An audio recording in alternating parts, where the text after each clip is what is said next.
Abordons la vérification des pouvoirs. Dans le langage courant, vérifier renvoie à contrôler et pouvoir renvoie à puissance ou politique. Dans une assemblée parlementaire, la vérification des pouvoirs est un processus par lequel on va donc vérifier si les députés qui ont été élus peuvent bel et bien siéger. On va donc instituer d'abord une commission de vérification des pouvoirs. Dans notre assemblée, la commission de vérification des pouvoirs est composée de 7 députés qui sont tirés au sort. Le rôle de cette commission de vérification des pouvoirs est donc bien de vérifier si les députés remplissent les conditions d'éligibilité et ne se trouvent pas dans une situation d'incompatibilité.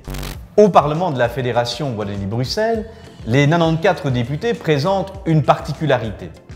Ils proviennent tous d'une autre assemblée parlementaire, soit du Parlement de Wallonie, 75 députés, soit du Parlement de la région de Bruxelles-Capitale, 19 élus du groupe linguistique francophone.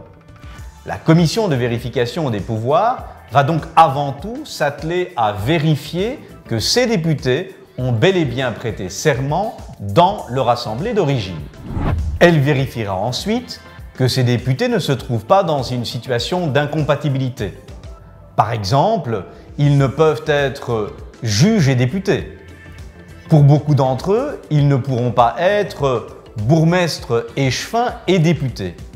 Lorsque la commission de vérification des pouvoirs a fait son travail, elle remet un rapport à l'attention de l'Assemblée plénière, c'est-à-dire de l'ensemble des députés. Le rapporteur de la commission de vérification des pouvoirs va donc exposer à l'ensemble des députés le travail de vérification des pouvoirs des élus. Lorsque l'Assemblée a adopté les conclusions de la commission de vérification des pouvoirs, les députés peuvent enfin prêter serment et être installés comme députés.